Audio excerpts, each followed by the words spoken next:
பேரன்பு கொண்ட சான்றோர் பெருமக்களே, சைவ சித்தாந்த பெருமன்றத்தின் 100 ஆண்டு களம் கண்ட பெருந்தகைகள் இருக்கிற களத்தில் நான் வந்து பேசுவது அவ்வளவு சாதாரண எளிதான காரியம் அன்று என்பது எனக்கு தெரியும். அவை வைத்து என்னை பரிசோதிக்க அழைத்தது போல் நான் கருதிக்கொண்டு பேச தொடங்குகிறேன். தேர்வு மாணவருக்கு வினாத்தாளை கொடுத்துவிட்டு எழுது பார்க்கலாம் என்று தேர்வுத்தாளையே பார்த்து கொண்டிருக்கிற ஒரு ஆசிரியரை போல நீங்கள் அமர்ந்திருக்கிறீர்கள். நான் எழுதுகிற மாணவனை போல கருதி கொண்டு நான் நாணிக்கொண்டிருக்கிறேன். என்னால் ஆசிரியர் தேர்வு எழுதுகிற போது கொஞ்சம் நகன்று சென்றால் நம்ம ஏதாவது எழுதி விடலாம், நம் கற்பனைக்கு எட்டியதை எழுதி விடலாம். ஆனால் அவர் எழுதுகிற ஒவ்வொரு எழுத்தையும் எழுத்தெண்ணி பார்த்து கொண்டிருப்பார். அது இன்னும் கஷ்டமாக இருக்கும். மொத்தமாக பக்கமாக எழுதிவிட்டு பார்க்கிற போது முழுதாக படிக்க மாட்டார். ஏதோ 1-2, ஏன்னா நம்ம படிக்கிற காலத்திலேயே திருவள்ளுவரை சாய்ஸில் விட்டு சென்ற மாணவனில் நானும் ஒருவன். எனக்கு திருக்குறளுக்கு பொருள் காண்பது அவ்வளவு எளிதல்ல, அவ்வளவு சாதாரண விஷயமும் அல்ல. ஒரு திருக்குறளை சொல்லிவிட்டு நம்ம எளிதாக சொல்லிவிட முடியாது. ஆசிரியர் சொல்லுவார், அகர முதல எழுத்தெல்லாம் ஆதி பகவன் முதற்றே உலகு என்று தொடங்கிவிடுவார். ஆனால் அது எளிதாக பொருள் சொல்லுகிற போது எங்களுக்கு எல்லாம் ரொம்ப எளிதாகும். என்ன பெரிய விஷயம், எழுத்துக்கெல்லாம் முதன்மை அகரம், அது போல இல்லை எழுத்துக்களுக்கெல்லாம் முதன்மை அகரமாக இருப்பது போல இந்த உலக உயிர்களுக்கெல்லாம் முதன்மையானவன் இறைவன் என்று ஒரு வார்த்தையை சொல்லிவிடலாம். இது அன்று நாங்கள் பள்ளி பருவங்களில் படிக்கிற போது சொல்லப்பட்ட விளக்கம். ஆனால் கல்லூரியில் வருகிற போது எங்களுடைய பேராசிரியர் பெருமக்கள் தருகிற விளக்கத்தை நான் முழுகி ஆராய்கிற போது நான் வியந்திருக்கிறேன். திருவள்ளுவர் நினைத்து அப்பப்பா இவ்வளவு பொருளாத 2 அடிகளுக்குள், அதுவும் 1.25 அடிக்குள், எழு சீருக்குள் எளிமைக்கும் பயன்படுகிற கருத்துக்களை பொதித்து வைத்திருக்கிற பெரும் மாபெரும் புலவன் அல்லவா வள்ளுவன் என்று கருத்து தோன்றுகிறார். அப்படி என்ன சார் பொருள் என்று ஆசிரியரிடம் கேட்டேன். அவர் சொல்லுகிற போது சொன்னார், அகர முதல எழுத்தெல்லாம் என்றால் எந்த எழுத்தை உச்சரிக்கிற பொழுதும் அகரம் ஒலிக்குவது. தொல்காப்பியர் சொல்கிறார், அங்காப்புடையே என்கிறார். அகரம் எப்படி பிறக்குமாம், வாயை திறத்தலால் அகரம் பிறக்கும் என்கிறார். வாயை திறந்தால் அகரம் பிறக்கும் என்றால் இக்கென்று சொல்வதற்கு கூட வாயை திறந்துதானே சொல்ல வேண்டும். 247 எழுத்தையும் ஒலிக்கிற போது வாயை திறக்காமல் ஒலிக்கிற ஒரு எழுத்தும் இல்லை. அப்ப வாயை திறந்தால் தான் அத்தனை எழுத்துக்களும் ஒலிக்க முடியும். அப்போ தொல்காப்பியர் கூற்றுப்படி அங்காப்புடைய என்றால் 247 எழுத்துக்குள்ளும் அகரம் இருக்கிறது என்பதுதானே பொருள்.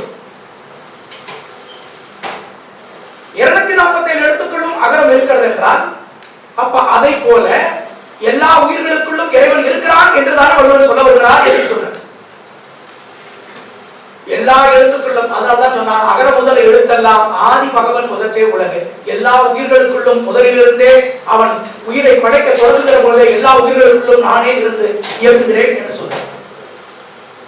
ஒரு சாதாரண ஒரு முதல் குறளில் இவ்வளவு பெரிய பொருள் பொதிந்திருக்கிற போது, ஒரே ஒரு குறளுக்குள் இவ்வளவு ஆழத்தை தேடுகிற போது, அடுத்தடுத்த குறள்களை ஆராய்கிற போது என்ன ஆகும் என்று எனக்கெல்லாம் கொஞ்சம் அச்சம். நீங்கள் யோசிக்க வேண்டும். எல்லா எழுத்துக்குள்ளும் அகரம் இருப்பது போல எல்லா உயிர்களுக்குள்ளும் இறைவன் இருக்கிறான் என்றால் அங்கேயே என்னுடைய தலைப்பு தொடங்கி விடுகிறது. செயல்தான் இந்த உலகம், உலகம்தான் செயல் என்பதுதான் வள்ளுவனுடைய நோக்கம் என்பது புரிகிறது. ஏனென்றால் முதல் குறளில் வள்ளுவன் சொன்ன பொருள் இறைவன் என்பது யார் என்று சொன்னார். அடுத்து என்ன சொல்ல வேண்டும், இறைவன் எப்படிப்பட்டவன் என்று சொல்ல வேண்டும். இறைவன் எப்படிப்பட்டவன் தான் என்று சொல்ல வேண்டும். அடுத்த பயன் என்ன சொல்றார் தெரியுமா, எப்படிப்பட்டவர் என்று சொல்லவில்லை, சொல்றாரு கற்றதனால் ஆய பயனன்கொள் வார்த்தை போடுகிறார். நீ படித்தாய், சரி 1330 குறளை நீங்கள் படித்து விட்டீர்கள், படித்ததனால் பயன் என்ன, கற்றதனால் ஆய பயனன்கொள் கேள்வி கேட்கிறார். இதனால் நீங்க எல்லாம் படித்து விட்டால் போதுமா, இதனால் பயன் வந்து விடுமா? அடுத்து அப்ப என்ன சொல்ல வேண்டும், அகர முதல எழுத்தலாம் என்று இறைவனுடைய தன்மையை சொன்னவன் அடுத்த குறளில் நீங்கள் மனக்குடவராக நீங்களோட சொல்லலாம், இந்த 2வது குறளை வரிசைப்படுத்தியவர் திருவள்ளுவரா, நாம தானே வரிசைப்படுத்தினோம் என்று சொல்றார். அது உண்மை. ஆனால் மனக்குடவர் சொல்கிறார், அது மனக்குடவர் தான் வரிசைப்படுத்துதலில் மாறுபடுகிற உரையாசிரியர். ஆனால் அவர் கூட இந்த கற்றதனால் ஆய பயனன்கள் என்கிற திருக்குறளை 2வதாகத்தான் அமைத்து காட்டினார். அப்ப அதுல இருந்து ஒன்று விளக்குகிறது, இந்த குறள் வரிசை அமைப்பு முறையில் அத்தனை உரையாசிரியர்களும் ஒத்துப்போய் உள்ளனர். ஆதலால் 2வது குறள் என்பதை தொடங்குகிற பொழுது செயல்தான் கடவுள் என்று காட்டுகிறார். அவ்வளவுதான். கற்றதனால் ஆய பயனன்கள் என்ன பயன் என்றால் பாருங்க, நற்றார் தொழுகை வலியுறுத்துகிறார். நற்றார் தொழார், நீங்க அவனுடைய தாளை தொழாதவன் எந்த வகையிலும் பயனில்லை. இன்னைக்கு கல்வி முறை மாறிவிட்டது. நாம் அதற்குள்ள நடைமுறை சிக்கலுக்குள் தொடாமல் சொல்லுகிறது உண்டு. ஒரு தெய்வ மாலை, நமது திருவள்ளுவ மாலை. மணர் கிளைக்க நீர் ஊறும் மைந்தர்கள் வாய் வைத்து உணர சுடக்கும் தாய்மொழி ஒன்பால் பிணக்கிழா வாய்மொழி வள்ளுவர் முப்பால் மதிப்புழவோருக்கு ஆய்ந்தோறும் ஊறும் அறிவுங்கிற அறிவு எங்கிருந்து ஊறுகிறது? நீங்க இது உள்ள தேட தேட ஊறுகிறது. எங்கள் ஆசிரியர் சொல்லுவார், உனக்கு என்ன கேள்வி வேண்டும், இந்த சமூகத்தில் உனக்கு நீ என்ன எதிர்பார்க்கிறாய், நீ எதிர்பார்க்கிற அத்தனை வினாக்களுக்கும் திருக்குறளுக்குள் விடை இருக்கிறது. நீ எது வேணாலும் கேள்.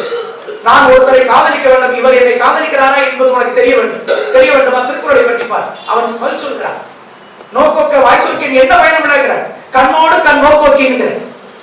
எனக்கு நான் அப்பொழுது கேட்டேன், நோக்கு என்பது அவர் எதை சொல்கிறார்? கண்ணினுடைய பார்வையை சொல்கிறாரா, இல்லை கருத்தினுடைய உள்ளத்தினுடைய வெளிப்பாட்டை காட்டுகிறார்? கண்ணோடு கண் நோக்கத்தின் வாய்ச்சொற்கள் என்ன பயணமில்லை என்றால், காதலை சொல்லுகிற குரலாக இருந்தாலும் வள்ளுவனுடைய நோக்கம் அங்கு புரிகிறது. என்ன என்றால், நோக்கு என்பது வள்ளுவர் எதை கொண்டு பதிவு செய்கிறார்? நோக்கு என்பது கண்ணில் எப்படி வெளிப்படும்?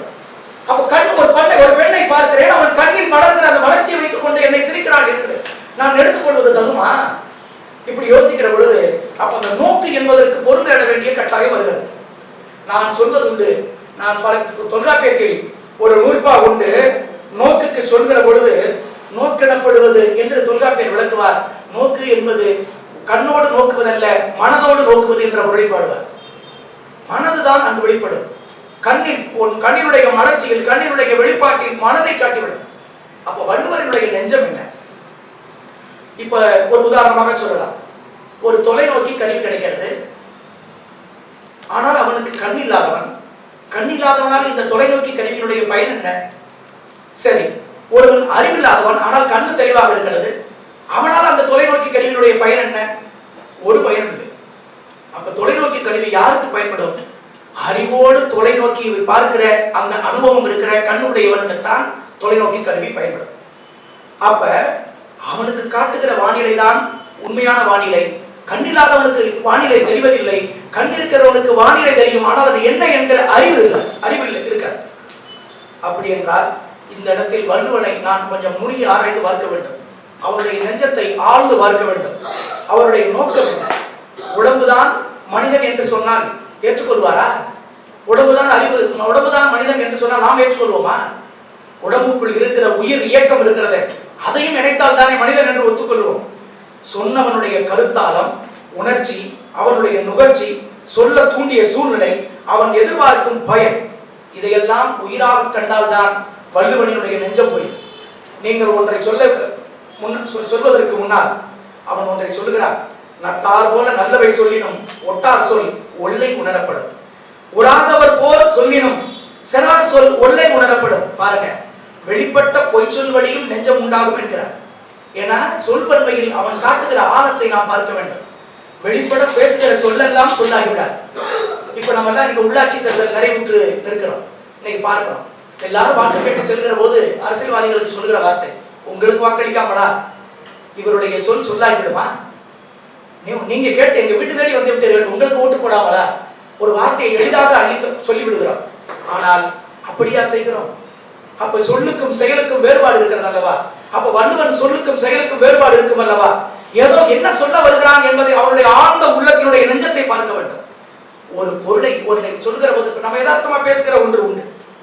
ஏன்னா ஒரு இடம், பொருள், காலம், ஆளுக்கேற்ப ஒரு எண்ணம் வெளிப்படும். இடத்துக்கு தகுந்த மாதிரி பேச பழகுவோம். உங்களுக்கு இல்லாமடா, உங்களை மாதிரி நீங்க இதே போல இந்த அரசு சில பேர் கேள்வி செய்கிறவர்கள் கூட அந்த அமைச்சர் நேரே அவங்க இருக்கிற போது, ஐயோ உங்களை மாதிரி உண்டுமா என்கிற சொல்கிற வழக்கு இன்னைக்கு இருக்கு. நேர்முகமாக சொல்கிற உண்டு. இதைத்தான் சொல்கிறார் தொல்காப்பியர், மாத்திரை முதலா அடிநிலை காரணம் நோக்கும் காரணம் நோக்கெனப்படுது. நோக்கு காரணம். இந்த நோக்கிற்கு கண்ணோடு கண் நோக்கோக்கின் என்று காதலுக்கு சொன்ன நோக்கை நான் இதோடு பொருத்தி பார்க்க விரும்புகிறேன். தொல்காப்பியர் சொல்லுகிற நோக்கோடு நோக்கிற்கான காரணம் என்ன? அவள் ஏன் என்னை திரும்ப வேண்டும்? அவள் ஏன் என்னை பார்க்க வேண்டும்? உள்ளத்தினுடைய வெளிப்பாடு என்ன? இல்லை என்னை எள்ளி நகையாடுகிறாளா, இல்லை இரக்கம் கொள்கிறாளா, இல்லை காதல் கொள்கிறாளா, இல்லை கசப்பு கொள்கிறாளா என்பது. சில பேர் நம்ம பார்த்திருப்போம், பேருந்துகளில் பயணிக்கிற போது ஏறிய உடனே அவன் முகம் நமக்கு பிடிக்காது. அவளுக்கு என்ன வாய்க்கால் சண்டையா வரப்பு சண்டையா ஒண்ணு இல்லை, பார்த்த மாத்திரத்திலேயே அந்த ஆங்கிலத்தில் வேவ்லென்த் என்பார்கள். நமக்கு அவனுடைய முகக்குறிப்பை நமக்கு ஏறும் தெரியாது. இவனை பார்த்தா எனக்கு ஒரு மாதிரியாக இருக்கிறது சொல்றது. இவனோட பேசவே எனக்கு ஒரு மாதிரியா இருக்கு, இவனை விலக்கி விடலாம் போல, அவனை தள்ளி போய் உட்கார சொல்லு. ஏன்? அப்ப வள்ளுவரினுடைய பொய்யா கைவிளக்கு என்ன என்பதை நாம் தேட வேண்டியிருக்கிறது. அப்ப இந்த இடத்துல நம்ம சொல்ல வேண்டியிருக்கு, சொல்லுகிற சொல்லில் அவன் ஏதோ ஒரு உள்பதிவை உள் நோக்கத்தை வைத்து விட்டு செல்கிறான். நீங்க பொதுவாக நான் அடிக்கடி சொல்வது உண்டு, இந்த நோக்கத்தை பற்றி சொல்கிற போது வள்ளுவர் நிறைய விஷயங்களை பேசியிருக்கிறார். பிறர்மனை நோக்கா பேராண்மை, கூறாமை நோக்கி, கண்ணோடு கண்ணினை நோக்கி, அண்ணலும் நோக்கினால் அவளும் நோக்கினான் என்பது கம்பன் வாக்கு. இப்படி ஒவ்வொருத்தரும் நோக்கை பற்றி பேசிக்கொண்டே போகிறார்கள். இந்த நோக்கு என்பது என்ன? இப்ப இதுதான் நமக்கு தேவை. நோக்கை தெரிந்தால் வள்ளுவனுடைய நோக்கம் புரியும், வேற ஒன்றும் இல்லை. அதற்காக சொல்கிறேன். ஒரு மனிதன் நம்ம தெருவில் சேலை விற்கிறான், ஒரு சேலை 150 ரூபாய், ஒரு சேலை 150 ரூபாய், விலை குறைக்க மாட்டேன், விலை 150 ரூபாய், அழுத்தி சொல்கிறான். அப்ப நம்ம நினைக்கிறோம், இவன் அழுத்தி சொல்றதுல தெரியுது இவன் குறைப்பான் என்று. கண்டிப்பா இவன் குறைப்பான். ஏன்னா அவன் குறைக்க மாட்டேன்னு சொன்னானா அதுல உள்நோக்கம் இருக்கு, நீ பேசினா குறைப்பான் அப்படிங்கறதா அது உள்நோக்கம். எனக்கு தெரியாதுன்னா அவனுக்கு ஏதோ தெரிஞ்சிருக்கான்னு அர்த்தம். எனக்கு ஒன்றும் தெரியாது அப்படி ஒருவர் சொல்கிறார் என்றால் தெரிந்தவர் தான் எனக்கு தெரியாது என்பார். இல்லைன்னா அவருக்கு ஏதோ ஒன்று தெரிந்திருக்கும் கண்டிப்பா. அந்த ஒரு சொல்லினுடைய வெளிப்பாட்டில் உட்கருத்து ஒன்று உள்ளே பொருந்திருக்கும். இது போல அவன் சேலை விற்கிறவன், சரி இவனை விட்டு விடுகிற இன்னொரு வணிகன் வருகிறான். வணிகன் அல்ல, ஒரு இளைஞன், ஒரு சின்ன சிறுவன் ஓடி வருகிறான். ஐயா, எங்க அப்பா இறந்து விட்டார், அவருடைய கைக்கடிகாரம், நீங்கள் இதை வாங்கிக் கொள்ளுங்கள், ஒரு 500 ரூபாய் கொடுத்தால் போதும் அப்படின்னு கேட்கிறான். சில நேரத்தில் சில பேர் ரூபா கூட கேட்க மாட்டீங்க, நீங்க கொடுக்கறதே கொடுங்க என்று கேட்கிறான்.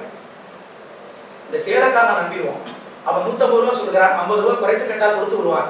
ஆனா குறைக்க மாட்டேன் அப்படித்தான் சொல்லுவான், குறைத்து கேட்டா கொடுத்துருவான் நம்புவான். ஆனா இந்த சிறுவன் சொல்கிறான் பாருங்க, இந்த கைக்கடிகாரத்தை பெற்றுக்கொள்ளுங்கள். ஐயோ எனக்கு வேற வழி இல்ல, எங்க அம்மா என்னை படிக்க வைக்கிறதுக்கு வழி இல்ல, ஃபீஸ் கட்டுற வழி இல்ல, அவங்க அப்பா வாட்ச வித்துட்டு வாடான்னு சொன்னாங்க, அதனால நிக்கிறேன், நீங்க ஏதோ நீங்க கொடுக்கறத கொடுங்க சார் சொன்னா உங்களுக்கு ஒரு பலத்த சந்தேகம் வரும்.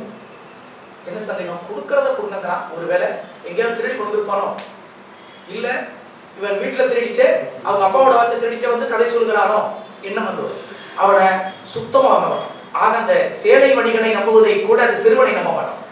இதுதான் மனித இயல்பு. அப்ப என்ன அர்த்தம்? நீங்க ஒன்ன புரிஞ்சுக்கிற வேண்டும், என்ன ஓட்டத்தை நம்ம எப்படியெல்லாம் நம்ம அளந்து பார்க்கிறோம், அதுபோல திருக்குறளினுடைய என்ன ஓட்டத்தை அளந்து பார்க்க வேண்டும். அகநானூற்றில் ஒரு பாடல் உண்டு. அகநானூற்றுல 26 அடியில ஒரு முடப்பற்ற நாள் என்பத ஒரு புலவன் பாடுகிறார். 26 வரிகள் அந்த பாட்டு வரி. அவன் சொல்லுகிறான், அதில் போகிற போக்கில் தலைவி தோழியிடம் சொல்கிறது போல ஒரு வார்த்தை சொல்கிறார். இவனே மகன் தோழி. அவ்வளவுதான், 3 வார்த்தை தான் அவருடைய பொருள். இவனே மகன் தோழி. முன்னாடி இருக்கிற பின்புலத்தையும் பின்னாடி வருகிற முன்புலத்தையும் விளக்குகிறார்.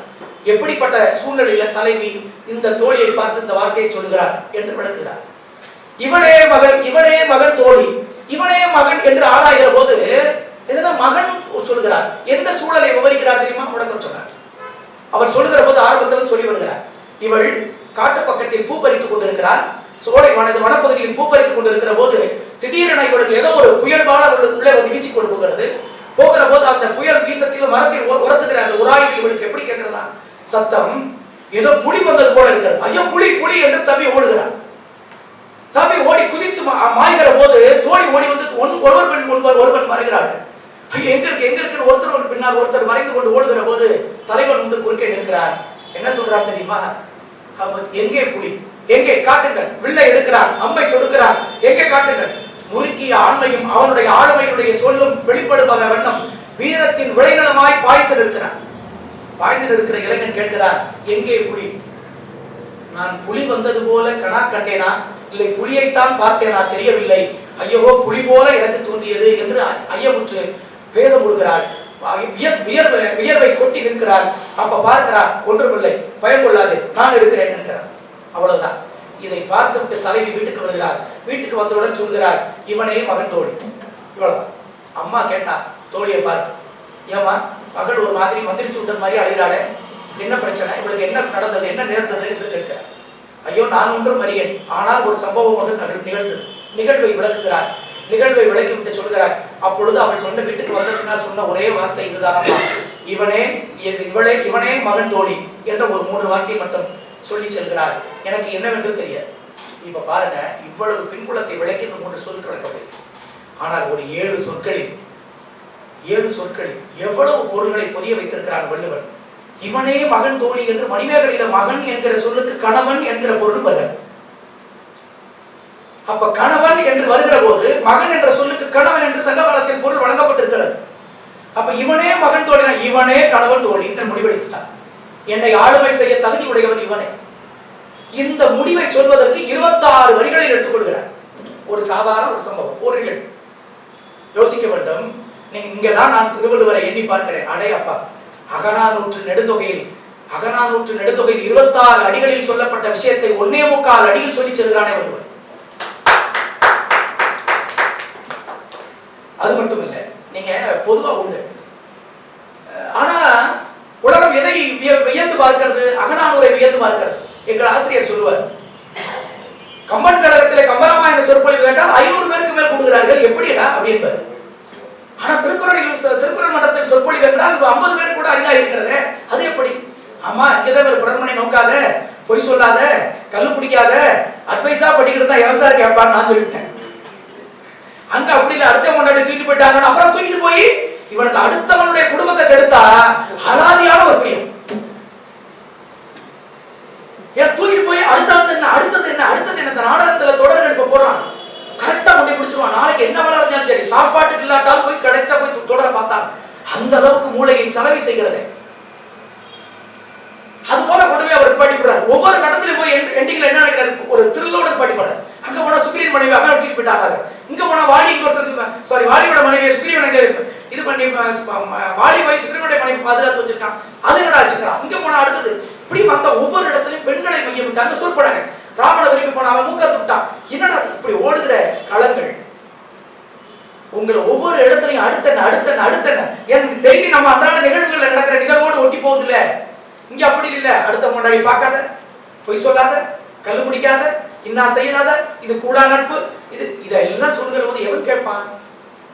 ஆனால் உண்மை எது தெரியுமா? எப்பொழுதுமே காய் துவர்க்கத்தான் செய்யும். அதை பின்பற்றினால்தான் அதனுடைய கனிதான் நமக்கு வளம் சேர்க்கும், இனிமை கூட்டம்.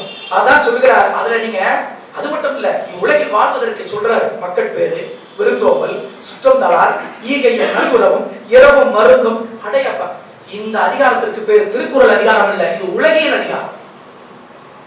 இது உலகியல் அதிகாரம். இதை கற்றவன் உலகியலை அதிகாரம் செய்ய முடியும். ஆனால் என்ன நடைமுறை சிக்கல் என்றால், நம் இந்த உலகத்தோடு ஒட்ட ஒழுக மறுக்கிற ஒரு விஷயம்தான் சிக்கல். இதை கற்றவர்கள் பெரும்பாலும் சான்றோர் பெருமக்கள் உலகத்தோடு ஒட்ட ஒழுக மறுப்பவர். அவர் என்ன சொல்கிறார்? உலகோடு ஒட்டி ஒழுக வல்லாதார் பலகற்றும் கல்லாதவர் என்கிறார். அது மட்டுமல்ல, உலகத்தோடு அவ்வது உறைவது அறிவுன்னு வேற சொல்கிறார். எது அறிவு? உலகத்தோடு ஒட்ட ஒழுக வேண்டும். இப்பதான் வருகிறேன். அப்ப வாழ்க்கைனா என்ன சார்? உலகத்தோடு ஒட்டி வாழ்ந்துட்டா நான் சாப்பிடலாமா? அப்ப என்ன அர்த்தம்? உலகம் எதை நோக்கி ஓடுகிறதோ அதை நோக்கி நீ ஓடு. உலகம் எதை மதிக்கிறது, எதை, அதான் சொல்றான். நீங்க சொல்லி அவன் பார்க்கிற போது நீங்க ஒரு விஷயத்துக்கு போகணும். வினைவேறு சொல்வேறு பட்டார் தொடர்புன்னு ஒரு திருக்குறள் அவரே சொல்றார். என்னை தோன்றும் சொல்லினால் தேரற்பாற்றென்றுங்கிறார். தேரற்பாற்றென்றுங்கிறது எப்படி தெரியுமா? சொல்லு மட்டுமே உன்னை மாத்தி விடுமானா முடியாதுங்கிற. ஆனால் சொல்லும் மாற்றும். இந்த உடம்பு நீங்க உங்களுக்கு தெரியும், 3 விஷயங்களால நம்ம அந்த உடம்பை நம்ம ஆட்படுத்துறோம். ஒண்ணு, நீங்க சித்தாந்த பெருமன்றத்தில் நான் அதை விளக்கினால் கொல்லந்தெருவில் ஊசி விட்டது போல ஆகிவிடும். உயிர்களுடைய இயல்பு என்ன? உயிர்களுடைய இயல்புனாலே பொதுவா இறைவன் நம்ம உயிர் பார்க்கிறோம், அடுத்தது மலம்னு பார்க்கிறோம். இதுல உயிரோட இயல்புன்னு பாத்தீங்கன்னா எல்லா உயிர்களுக்கும் இருக்கிற 3. ஒண்ணு அறிவு, செயல், விருப்பம். எல்லா உயிர்களுக்கும்னா நீங்க கேட்கலாம், சார் ஓரறிவு உயிர், புல்லும் தாவரங்களும் ஓரறிவு உயிர், முரளும் சிப்பியும் ஈரறிவு உயிர், சரி எறும்பு ஊர்வன பார்க்கிறோம் மூவறிவு உயிர். நான் இப்படி போய்கிட்டு இருக்கேன். இந்த உயிர்களுக்கும் உண்டு. நீங்க பயிர்கள், தாவரங்கள் வளர்கிறது, தாவரத்திற்கும் செயல் இருக்கிறது. என்ன செயல்? அது வளர்கிற போது அது செயல் இருந்தால் தான் இது என்ன, எங்கே சத்து கிடைக்கும் என்று தேடி சூரிய வெளிச்சத்தை நாடி அது நீட்டிக்கு போகிறது. அந்த பயிர் வளரத்தை தொடங்குகிறது. நிலம் இருக்க பகுதியை தாண்டி எந்த பக்கம் வெளிச்சம் அதிகமாக இருக்கோ அந்த பக்கம் அது கிளை கூடுதலாக செய்யும். ஏன்? அதனுடைய செயல். ஏன் அந்த செயல் எதனால் வந்தது? அதனுடைய விருப்பத்தால் வந்தது. விருப்பத்தால் ஏற்படுகிற செயல். இதுதான் அறிவு. இந்த 3ம் அறிவு, செயல், விருப்பம். இது உயிர்களுக்கே உரிய இயல்பு. ஓரறிவு உயிர், ஈரறிவு உயிருக்கே இந்த இயல்பு இருக்கிற போது ஆறறிவு உள்ள மனிதர்களுக்கு இந்த 3 விருப்பமும் இல்லை என்றால் எப்படி ஏற்றுக்கொள்ள முடியும்? இதை வள்ளுவன் ஆழ்ந்து யோசித்திருக்க கூடும். அதனாலதான் சொல்லுகிறான், நான் சொல்வதை சொல்கிறான். சொல்லிடை ஆசான் நெஞ்சக காட்சி கற்பவன் அறிவுடை மனத்தை பொறுத்து. அதைத்தான் சொல்றார். நட்டார் போல் நல்லவை சொல்லினும் ஒட்டார் போல் உள்ளே உணரப்படும். நீங்க வள்ளுவனுடைய ஆழ் மனதை நம்ம இதுல இருந்து தான் தேட வேண்டியிருக்கிறது. அப்ப அவன் எதை சொல்ல வருகிறான்? எல்லாமே என்னன்னா மக்கள் என்ன ஓட்டத்திற்கு இடம் வகுத்து செல்கிற நிலைப்பாடை வள்ளுவர்கள் காண முடியும். கூறாமை நோக்கின்னு அவரே சொல்றார். இந்த செயல் வடிவத்துக்கு நான் சொல்லாமை விட்டு சென்றாலும் அது உலகம் அதை புரிந்து கொள்ளும் சொல்கிறார். நீங்க நம்ம சொல்றோம் இந்த உலகத்தோடு ஒட்ட ஒழுகல் மறந்தா கூட என்ன தேவை இருக்கு? நீ உலகத்தோடு கூட ஒட்ட வேணாம்ப்பா. ஆனா சாமியாரை போல ஓடும் செம்பொன்னும் ஒக்கவே நோக்குவார், வீடும் வேண்டி விரலி என்று விளங்கினார் நம்ம சொல்லி விரலி வேண்டாம் சொல்லி சொல்லிட முடியுமா? சேக்கிலார் சொல்வது போல நமக்கு ஓடும் செம்பொன்னும் ஒன்றாக கருதிட முடியுமா? இன்னைக்கு எந்த சாமியாராவது தங்க ஆபரணங்கள் இல்லாம உங்களுக்கு காட்சி தந்திருக்கிறார்களா? ஆபரணம் இல்லாமல் ஏன் தனி நாடு கேட்கிற போது ஆபரணம் இல்லாமல் ஒரு சாமியார் இப்படி வாழ்வதை நம்ம சாத்தியப்படுத்த முடியும்? எனக்கு நாடே வேணும்னு கேட்கிறாரு. யோசிக்க வேண்டும். அப்ப நீங்க சாமியாருக்கு கூட சொல்றான் இயல்பாகும் நோன்பு இருக்கு ஒன்றின்மை. வள்ளுவன் சொல்றது என்ன ஒன்றின்மை? அவனுக்கு எதுவுமே இருக்கக்கூடாதுன்னா தவம் பண்றதுக்காக ஒரு இடம் கூட. அப்ப அவனுக்கு என்ன ஒன்றின்மை? செல்வங்கிறது அவனுக்கு ஒண்ணு இல்லாம இருந்தா தான் அவன் சாமியார். இப்ப இருக்க முடியுமா? இன்னைக்கு செல்வம் ஒண்ணு இல்லைன்னா அந்த சாமியார் நம்ம மதிக்கிற வழக்கு இருக்கா? எந்த சாமிகளிடம் அதிக சொத்து இருக்கிறதோ அந்த சாமிகள் தான் இன்றைக்கு மதிப்புக்குரியவர்களாக வளம் வருகிற காட்சி நமக்கு தெரிகிறது. இதைத்தான் சொன்னாரு வள்ளுவர். சொல்கிறார் அருள் இல்லாருக்கு அவ்வுலகம் இல்லை, பொருள் இல்லாருக்கு இவ்வுலகம் இல்லாகி அந்த பொருள் இல்லாருக்கு இவ்வுலகம் இல்லை என்பதை அனைத்து சாமியார்களும் புரிந்துதான் வைத்திருக்கிறார்கள். வேறு வழி இல்லை. அடுத்த இன்னொரு பொருள் அழகா சொல்கிறார். அருள் என்னும் அன்பின் குழவி. அருளியே நிறைந்த குழந்தையா அன்பின் குழவி. பொருள் என்னும் சொல் செல்வ செவிடியால் உண்டா. அது கூட எப்படி இது நடைபெற்றது? குழந்தை வாழ்கிறதா? செவிலித்தாய். யார்? எந்த செவிலித்தாய்? பொருள் என்னும் செவிலித்தாய். பொருளாதாரம் இல்லைன்னா கூட அந்த அருள் கிழவியை காப்பாற்ற வழி இல்லை. திருஞான சம்பந்தர் ஞான குழந்தையாத்தான் நம்ம பார்க்கிறோம். அந்த குழந்தைய கையில தூக்கிட்டு போறதுக்கு பொருளுதவி பெற்ற பெரிய ஆட்கள் நம்ம கூட இருந்தார்கள். நீங்கள் இன்னைக்கு கல்வெட்டு ஆய்வாளர்கள், தொழில் ஆய்வாளர்கள் ஒரு உண்மை செய்தியை தற்போது பகிர்கிறார்கள். நம்ம நாய்மார்கள் எல்லாம் ஏதோ ஒரு சின்ன கந்தை துணியை கட்டிக்கொண்டு பட்டை அடித்துக் கொண்டு தெரிந்தார்கள் என்பதற்காக அவர்கள் எல்லாம் பிச்சை எடுத்தவர்கள் இல்லை. அவர்கள் எல்லாம் குறுநில ராஜாக்களாக சிறு சிறு ஜமீன்களாக வாழ்ந்தவர்கள். 63 அப்படித்தான் காட்டப்படுகிறார்கள். அவர்கள் பற்றிய தொல்லியல் சான்றுகள் கிடைத்திருக்கிறது. ஆனால் அவர்கள் அந்த பக்கத்தை நமக்கு காட்டப்படவில்லை. எல்லாத்தையும் காட்டிவிட்டு அவர்கள் எதை காட்டார்கள்? எல்லாம் சாம்பல் என்று சொல்லிவிட்டு போனதனால் இவர்கள் எல்லாம் ஏதோ நம்ம வறுமைக்கு அடிபட்டவர்கள் அப்படி அல்ல. எல்லாத்தையும் புறந்தள்ளி விட்டு பொது வாழ்க்கைக்கு வந்த பின்னால் தேடி இருக்கிறார்கள். நான் யாராவது கொடுப்பார்கள், நான் பிச்சை எடுத்தாவது 4 பேருக்கு நல்லது செய்வேன், அன்னதானம் செய்வேன் என்று செய்தவர்கள். அதனால்தான் அருள் என்னும் அன்பின் குழவி பொருள் என்னும் செல்வ செவிலியால் உண்டு என்று பாடுகிறார். நீங்க இதெல்லாம் சரி சார், நீங்க பொருளுக்கு இவ்வளவு முக்கியத்துவம் கொடுக்கிற திருவள்ளுவர் அப்புறம் ஏன் அதே சமயத்துல அறிவுக்கும் முக்கியத்துவம் கொடுக்கிறாரு? அதுக்கு என்ன? அப்ப அறிவுடையார் எல்லாம் உடையார் என்று சொன்னாரு. கேள்வி வருது. அதுக்கு அடுத்து மறுப்பு கேள்விக்கு நான் பதில் சொல்லியாக வேண்டும்.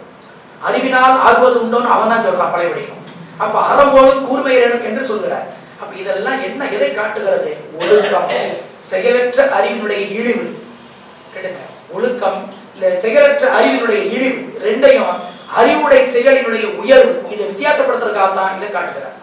அறிவுடை செயலினுடைய உயர்வும் ஒழுக்கமற்ற வாழ்க்கையினுடைய அந்த அறிவினுடைய இழிவும் கேவலப்படுத்துகிறார். நீங்க ஒழுக்கம் இல்லாம அறம்போடும் கூர்மையர் என்கிறார்ல, நீ அறத்தை போல கூர்மையான அறிவுடைத்தவனாக இருக்கலாம், மக்கள் பண்பு இல்லைன்னா என்ன செய்யறது? அதுதான் சொல்றான். நீங்க அது மட்டும் இல்ல, சரி இப்படி வச்சுக்குவோம். அப்ப இன்னொரு வரலாம். இப்ப செல்வமா அறிவா, எது சிறந்தது? செல்வம் சிறந்ததா அறிவு சிறந்ததா என்கிற ஒரு கேள்வி இருக்கிறது. செல்வம் சிறந்தது என்று எடுத்துக்கொண்டால் செல்வத்தினுடைய பயனும் இருக்கிறது. அறிவு சிறந்தது என்றால் அறிவினுடைய பயனையும் வள்ளுவர் பேசுகிறார். அப்ப எது? அவரே அதுக்கு பதில் சொல்கிறார். அறிவு என்பது மற்றவருக்கு பகிர்வதால் அவருக்கு பயன் என்று சொல்லவில்லை. ஆனால் செல்வம் என்பது மற்றவருக்கு பகிர்ந்தால் அவன் செல்வம் தனி. செல்வத்தை பற்றி சொல்கிறார். எல்லோருக்கும் நன்றாம் மனிதன் அவர்களும் செல்வத்தே செல்வம் தகைத்துகிறார். எல்லோருக்கும் செல்வந்தர். இப்ப இதை என்ன சொல்ல வருகிறார்? உயிர்களுக்கு இயல்பாகவே ஒரு செருக்கு இருக்கு. இயல்பாகவே செருக்கு இருக்கு. ஏன்? ஒரே உயிருக்கு ஒரு செருக்கு இருக்கிற போது, அதுக்கு ஒரு விருப்பு இருக்கிற போது, செருக்கினுடைய மறுபொருள் விருப்பு தான். எவரெவரெல்லாம் விருப்பம் கொள்கிறாரோ அவரெல்லாம் செருக்குடையவர். நீங்கள் எப்பொழுது விருப்பத்தை ஒழிக்கிறீர்களோ அப்பொழுதுதான் செருக்கொழியும். இது உங்களுக்கு அறிந்த உண்மை. அப்ப விருப்பம் ஒழிந்தவர் தான் செருக்கொழிக்க முடியும் என்றால் விருப்பொழிக்க நாம் தயாராக இருக்கிறோமா? அப்ப அதைத்தான் சொல்கிறார். நீங்க ஒண்ணு தெரிய வேண்டும். அப்ப செல்வத்தையே செல்வம் தகைத்து என்று பேசுகிறார். மனிதனுக்கு 3 வகையில் செருக்கு வருமா? என்ன செருக்கு? குடி பிறப்பால் வருகிற செருக்கு. நான் ஜமீன் வீட்டு பரம்பரை, நான் இந்த குடியில் பிறந்தேன், நான் இந்த குலத்தில் பிறந்தவர், செருக்கு வருகிறதா? குடியால் வருகிற செருக்கு. இன்னொரு செருக்கு கல்வியால் வருகிற செருக்கு. 3வது செருக்கு சொல்கிறார். அதான் சொன்ன பாருங்க, குடியால் வருகிற செருக்கு, கல்வியால் வருகிற செருக்கு, செல்வத்தால் வருகிற செருக்கு. இந்த செருக்கு 3ஆக பார்க்கிறார். இந்த கல்வியால் வருகிற செருக்கு இருக்கு பாருங்க, அவன் பல நூல்களை கற்க கற்க கற்க கற்க கல்வியே அவனை அதை உணர்த்திவிடும். இது செருக்கப்பா, நீ உணரு. அறிவினுடைய முதிர்ச்சி காட்டிவிடும். கல்வி செருக்கு உனக்கு ஆகாது என்று குறைத்துவிடும். அது நூலே அதுக்கு வழிகாட்டும். அதானே நூல் நயம் போலுங்கிறான். இந்த குடிச்செருக்கு இருக்கு பாருங்க, குடிச்செருக்குல தாத்தா பாட்டன் கூட்டனை பார்த்திருப்பாங்க. இவங்க எல்லாம் செருக்காய் ஒரு தாத்தா இருந்தார், இப்படி எல்லாம் அவர் சிரமப்பட்டார் என்பதை நம்மளுடைய முன்னோர்களோ அல்லது உறவுபடி சொந்தங்களோ நமக்கு அவ்வப்போது கொட்டு வைத்து செல்லும். அப்போது நாம் உணர்வோம், இல்லப்பா இப்படி தாத்தா அப்படித்தான் இருந்தாரு, இப்படி அழிந்தார், அவர் நல்ல 17 பேர் புகழும் நிலைத்திருந்தவர், அழிந்து போனார். அப்படி இருக்கக்கூடாது. இந்த செருக்கு நமக்கு குடிச்செருக்கும் நம்மளுடைய குலம் தாழ்த்தும், சொல்லிக் கொடுக்கும், உறவு முறையை சொல்லிக் கொடுக்கும். சரி, செல்வ செருக்கு. இந்த செல்வ செருக்கு மட்டும் இருக்கிறது அல்லவா, எவர் சொன்னாலும் கேட்காது. அந்த செருக்கு தான் இருக்கிறதுலே உச்சமான செருக்கு. அதுதான் பரிமேலழகர் அழகா உரை சொல்லுவாரு. இந்த 3 வகை செருக்கையும் பரிமேலழகர் காட்டுகிற போது இந்த செல்வ செருக்கை ஒடுக்குவதற்கு என்ன வழி? வழியே இல்லை. அதனாலதான் சொன்னா என்னன்னா, எல்லாருக்கும் நன்றாம் படிதல் சொன்னவன் செல்வத்தே செல்வம் தகைத்து ஏன் சொன்னான்னா, ஒருவன் செல்வந்தனாக இருந்து அவன் பணிவாக இருக்கிறான் என்றால் அந்த பணிவுதான் அவனுக்கு உயர்ந்த செல்வம் என்பது பரிமேலழகர். எவ்வளவு பெரிய நீ செல்வந்தனாக இருந்தாலும் சரி, அப்பொழுது நீ பணிவு காட்டினாயானால் அந்த செல்வந்தனாய் இருந்து பணிகிற பணிவினுடைய செல்வம் இருக்கு பாருங்க, அந்த பணிவான செல்வம், அந்த பணிவுக்கான குணம் இருக்கிறது அல்லவா, அந்த குணம் தானையா இருக்கிற எல்லா செல்வத்திலையும் உயர்ந்த செல்வம் என்று பரிமேலழகர் உரை பகிர்கிறார். நீங்கள் ஒன்றை தெரிய வேண்டும் இந்த இடத்தில். அப்ப நீங்க செல்வத்திற்கு இப்படி ஒரு சொல்ல வருகிறார். அறிவுக்கு என்ன சொல்ல வருகிறார்? அப்ப அறிவு, அந்த செல்வந்தன் பணிவிடையும் பிறருக்கு கொடுத்து வாழ்கிற போது அவனுக்கு கிடைக்கிற அந்த ஒரு இருமாப்பு இருக்கிறது பாருங்க, மற்றவர்களோடு பகிர்ந்து வாழ்கிற வாழ்க்கை முறை.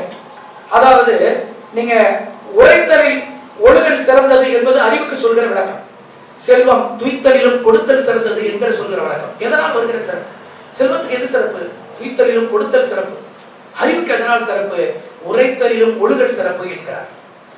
உரைத்தலிலும் ஒழுகல் என்றால், இப்ப நான் பேசுகிறேன், வள்ளுவரை பற்றி நான் பேசிவிட்டு, திருக்குறளை பேசிவிட்டு வெளியில் நடக்கிற போது இதற்கு எதிர்மறையாக நான் நடந்து கொண்டால் இது வீணப்பா என்கிறார். நீ எதை பேசுகிறாயோ, நீ என் கொள்கைகள் எதை எடுத்துக்கொண்டு பேசுகிறாயோ அதன் வழியாவது நடக்கப்படாது. நீங்க இது நடக்க உன்னால முடியலையா, நீங்க எந்த வச்சுக்க புலால் மறுத்தலை பேசுகிறார். இன்னைக்கு பெரும்பாலான மனிதர்களுக்கு இருக்கிற பெரிய சிக்கல் அதுதான். எல்லாம் சரிதான் சார், இந்த புலால் மறுத்தலை என்னால ஏத்துக்கவே முடியலங்கிறாங்க. நல்ல பண்பாளராக இருக்காங்க, நல்ல பண்பாளர். இந்த கோழியை இந்த ஆட்டை எனக்காகவா கொள்கிறார்கள்? அவன் ஏற்கனவே கொண்டு விட்டான், கொண்டதை நான் உண்கிறேன். அப்ப நான் என்ன, செத்ததை புதைக்கிற களமா வயிறு? யோசித்து பார்க்கிறோம். செத்ததை புதைக்கிற வயிறா, சுடுகாடா வயிறு? செத்தாய்ச்சி என்று கருதினால் அதை உண்ணலாமா? அப்ப அப்படி சொன்னால் அப்ப உயிரோடு வெட்டி சாப்பிட சொல்கிறீர்களா என்று கேட்கிற கேள்வி இருக்கிறது. இப்ப இது நிலைப்பாடு மறுக்க இயலவில்லை, முடியவும் இல்லை.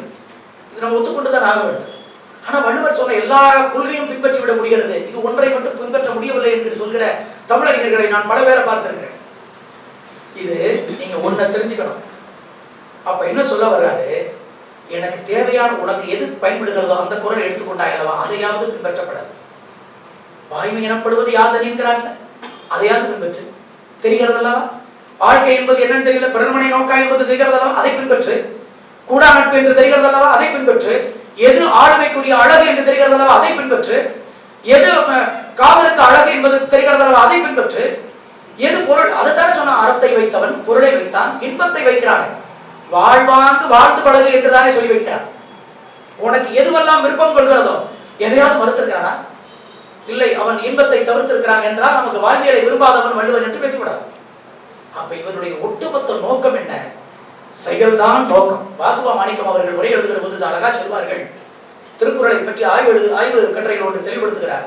1070 குறளும் வள்ளுவன் பேசிய குறளில் 1070 குறள் செயல் குறித்தே பேசுகிறார். 1330 குறளில் 1070 குறள்கள் செயல் செயல் செயல் செயல் தெளிவை அவன் தெளிவாக இருந்திருக்கிறான். அதைத்தான் நான் வலியுறுத்துகிறேன். அதுதான் சொல்றான், நீ கடவுளே வேண்டாட்டா கூட பரவாயில்ல, முயற்சியாவது செய்து பார்ப்பா, முயற்சி தான் மெய்வர்த்த கூலி தரும்னால. நீ கடவுளே வணங்க வேண்டாம், திரும்பி கூட பார்க்க வேண்டாம், முயற்சி தான் மெய்வர்த்த கூலி தரும், முயன்று பாரு. செயல் தெளிவை பற்றி பேசுகிறார். நீங்க சொல்லிவிடலாம், சொல்லுதல் யாருக்கும் வெளியே அறியவா சொல்லிய வண்ணம் செய்ய. நானும் எல்லா பக்கமும் இப்ப எங்க இளைஞர்கள் சொல்கிற வார்த்தை, சார் எல்லா பக்கமும் முயன்று பார்த்தாச்சு, வேலையும் கிடைக்கல. நான் பேசுறது உண்டு. இன்னைக்கு உள்ள இளைஞர்கள்ட்ட பெரிய சிக்கல், தமிழும் தெரியாது, ஆங்கிலமும் தெரியாது. சரி, ஹிந்தியாவது தெரியுமா முழுமை? அதுவும் தெரியாது. ஹிந்தி ஒருவர் தெரியும் என்றார். எனக்கு ஹிந்தி தெரியும் சார். சரி சொல்லுங்க, ஹிந்தியில ஏதாவது பேச முடியுமா? இங்க வான் கூப்பிட்டது கேட்டது. ஒரு சினிமாவில் வர காட்சி போல அவர் பேசுங்க. இதராவோ, இங்க வான் அர்த்தம். சரி, அங்க வான் அர்த்தம். அங்க போய் நின்றுக்கிட்டு இதராவோ கூப்பிட வேண்டியதான். இதுதான் ஹிந்தி. சரி, ஆங்கிலத்துல இப்ப இன்னைக்கு தங்கிலீஷ்ல எழுதுகிற இன்னைக்கு கல்வெட்டு ஆய்வாளர்கள் கீழடி ஆய்வாளர்கள் சொல்றது போல இந்த தமிழி எழுத்துக்கள் சொல்ற மாதிரி தமிழி தங்கிலீஷ்ல எழுதுறதுதான் தமிழ். வேற ஒண்ணு அந்த காலத்துல இது இருந்திருக்கு. தமிழிங்கிறது எப்படி தெரியுமா? தமிழ் எழுத்து அந்த பழைய அந்த வட்ட எழுத்துக்கள் எழுதுகிற முறைகள்ல, கிரந்த எழுத்துக்கு முன்னாடி எழுதுகிற முறைகள்ல எழுத்து வடிவம் ஒரே வடிவமா இருக்கும், ஆனா மொழி வேறையா இருக்கும். கிரந்தமா இருக்கும், வட்ட எழுத்தா இருக்கும், தமிழ் எழுத்தா இருக்கும், இப்படி எழுதுவாங்க. எழுத்து அமைப்பு முறையில ஒரே அமைப்பு முறையில எழுதுறது. இன்னைக்கு தங்கிலீஷ்ல எழுதுறாங்கல்ல, வணக்கம், BANAKKAM, வணக்கம். ஏன்னா சொன்ன கேட்டா எழுதுறாங்க. தமிழ்ல தான் பார்த்து ஆப் வந்துருச்சு, போட்டுக்கலாமே, அது அப்படி எழுதலாம், ஒரு செயலி வந்து விட்டது, அது எழுதலாமே. அதுல ஒரு சின்ன சிக்கல் இருக்கு, எந்த நான் வருதுன்னு தெரியாது சார், எனக்கு குற்றம் கண்டுபிடிக்கிறார்கள். இது எழுதிட்டா பிழை இல்லை, அவர்கள் ஏற்றுக்கொள்கிறார்கள். ஏன்னா இப்படி போகிறது. அப்ப எல்லாரும் என்ன நினைக்கிறோம், ஏதாவது ஒன்றில் தெளிவு இருக்கிறதா? தெளிவில்லை. நான் இப்ப என்ன சொல்ல வரேன், அறிவுங்கிறத நம்ம என்ன நினைச்சிட்டு இருக்கோம், நுனிப்புள் மேய்தலை எல்லாம் அறிவு என்று பயிற்றுக் கொண்டிருக்கிறோம். சான்றிதழ் பெற்றுவிட்டால் அறிவு என்று கருதி கொண்டிருக்கிறோம். ஆனால் வள்ளுவன் சொல்கிறான், மெய்ப்பொருள் காண்பது அறிவு என்கிறானே, நீ மெய்ப்பொருளை காண துணிந்தாயா என்றால் இல்லை. நான் மெய்ப்பொருள் என்பது நீ எடுத்துக்கொண்ட பாடத்திலாவது இதனுடைய உண்மைத்தன்மை என்ன என்று கண்டுபிடிக்க வேண்டும் என்றார். நம்மளுடைய பார்வைக்கு மெய்ப்பொருள், வயதுக்கு தகுந்த இந்த மெய்ப்பொருளுடைய பொருளை வயதுக்கு தக்கவாறு பார்க்க வேண்டியது. எது மெய்ப்பொருள்? வாழ்வியலில் உலகியலில் வாழ துணிகிறவனுக்கு மெய்ப்பொருள் பொருள் தான் மெய்ப்பொருள், அதான் உண்மையான பொருள். வாழ்ந்து காட்டியவனுக்கு இறைவனை தேடு, அது மெய்ப்பொருள். இல்லை, வாழ துடிக்கிறவனுக்கு எது வாழ்ந்தால், பட்டினத்தார் சொல்றாங்கல்ல, கஞ்சி குடிப்பதற்கு வழி விழார், இதன் காரணம் என்னதென்று அறியும் அறிவு விழார் என்கிறாரு. யோசிச்சு பாருங்க, இதுக்கு காரணம் என்னதுன்னு தெரியணும்ல. நான் அதுதான் சொல்றது, சொல்லுதல் யாருக்கும் எளிய, அறியலாம், சொல்லிய வண்ணம் செய்ய மட்டும் எல்லா மாணவர்களும் பயன்படுத்துகிறார்கள். ஏன்னா ரொம்ப சிரமம் சார், ஏன்னா நெகட்டிவ். இது ஒரு குரல் அவர் நெகட்டிவா சொல்லிட்டாரு, அப்படின்னா சொல்லிவிடலாம், செயல்பாடு கொண்டு வரணும்ல. ஆனா வள்ளுவர் பெரும்பாலான குரல்களை சொல்றாரு, நீங்க உள்ளத்தனையது உயர்வுங்கிறார் பாருங்க. அது மட்டும் இல்ல, நீங்க மனசுதான், உள்ளம் உடைமைதான் உடைமை. நீங்க எது உடைமை என்றால், நான் இப்ப சமீபத்தில் ஒரு நூல் வாசிச்சேன், ரகசியம்னு ஒரு நூல். அது ஆங்கில மொழிபெயர்ப்பு, சீக்ரெட்ங்கிற ஒரு நூல்ல உள்ள ஒரு மொழிபெயர்ப்பு. கிட்டத்தட்ட அது 1,00,000 பிரதிகள் விற்பனை ஆகிவிட்டதாக ஒரு நாள் அது தொலைக்காட்சியில செய்தி வந்தது. உடனே அப்ப இந்த நூலை நான் வாங்கி படிக்க வேண்டும் அப்படின்னு 1,00,000 பிரதிகள், திருக்குறளை விட பெரிதாக ஏதாவது சொல்லிவிட்டாரோ என்னவோ என்று நான் ஓடி பார்த்தேன். எனக்கு நான் திருக்குறளில் மிகுந்த ஈடுபாடு உடையவர். திருக்குறளை நீங்க உங்களுக்கு தெரியாது, நான் போட்டித் தேர்வுகளுக்கு நடத்துகிற போது கூட நான் மாணவர்களுக்கு, இந்த IAS IPS படிக்கிற மாணவர்கள், தமிழ் வழியில் படிக்கிறவர்களுக்கு நான் வகுப்படுத்துகிற வழக்கம் உண்டு. வகுப்படுத்துகிற போது நான் பெரும்பாலும் கையாளுகிறது நான் திருக்குறளை தான் கையாளுவேன். சார் உங்களுக்கு எத்தனை குறள் தான் மனப்பாடம் என்பார்கள். நான் சொல்வது உண்டு, வாழ்க்கைக்கு தேவையான குறளை மட்டும் நான் படித்து வைத்திருக்கிறேன், தேவையற்ற குறள்களும் இருக்கிறது. எனக்கு தேவையற்ற குறள், அது எங்க அப்பா மாதிரி ஆளுகளுக்கு தேவையான குறள் எனக்கு நிறைய இருக்கிறது. அவர்களுக்கு பின்பற்றக்கூடிய குறளை அவரவரை எடுத்துக்கொள்ள வேண்டும். எனக்கு பிடித்தது செயலால் தான் வாழ முடியும். எவன் ஒருவன் செயல்பட்டுக் கொண்டிருக்கிறானோ அவன் தான் இந்த உலகியலை ஏற்றுக்கொள்ளும். அதைத்தான் வள்ளுவர் சொல்றார் என்பதை நான் அடிக்கடி சுட்டுவது உண்டு. அவர்கள் அப்ப பொழுது நான் இந்த சீக்ரெட்டுங்கிற புத்தகத்தை படிக்கிற போது எனக்கு கிடைச்ச அதுல ஒரு உண்மை செய்தி என்னன்னா, முழுக்க திருக்குறளை அப்படியே காப்பி எடுத்தால் போல இருக்கிறது. ஆனால் என்ன, இவர் 1.25 அடியில் சொல்லி சென்றிருக்கிறார். அவர் 415 வரிகளில் அதை வகுத்து காட்டுகிறார். அதுதான், வேற ஒண்ணுமே இல்லை. திருக்குறளை இருக்கிற கதைகளை ஒரே நடையில இன்னைக்கு இருக்கிற நடைமுறை சமூகம் புரிந்து கொள்கிற வகையில சொல்லி செல்கிறார். இன்னைக்கு இருக்கிற திருக்குறள் இருக்கிற பெரிய சிக்கல் அது ஒண்ணு. இன்னைக்கு இருக்கிற இளைஞர்கள்ட்ட சொன்னோம்னா, அவன்கிட்ட இப்ப வச்சுக்கலாம், ஒரு சின்ன விஷயம், ஒழுக்கம் விழுப்பம் தரலாம் அப்படின்னு பேசிட்டா, சார் ஒழுக்கம் கரெக்ட் எனக்கு புரியுது, விழுப்பம் தரலாம்னா எவ்வளவு ரூபாயா சார் அது? ஒழுக்கம் ஏதாவது வேலைகளை வாங்கி தரும்னு சொல்லலாம், என்ன சொல்லலாம்? விழுப்பம்னா அவனுக்கு புரிய மாட்டேங்குது. அப்ப இப்ப இன்னைக்கு தேர்வுகள் எப்படி கேட்கிறார்கள் என்றால், விழுப்பம் என்பதற்கு சரியான ஆங்கில சொல்லை தருகன்னு கேட்கிறாங்க. முதல்ல அவனுக்கு விழுப்பம் என்றால் தெரிந்தால் தானே அவனுக்கு ஆங்கில சொல்லை தர முடியும். அவன் விழுப்பம்னாலே எங்களுக்கு என்னவென்று தெரியவில்லை என்பதுதான் பல மாணவர்களுடைய கருத்தாக்கமா இருக்கு. அப்ப அவங்களுக்கு இந்த பொருள் புரிதலில் ஏற்படுகிற சிக்கலை தவிர்க்க வேண்டியிருக்கிறது.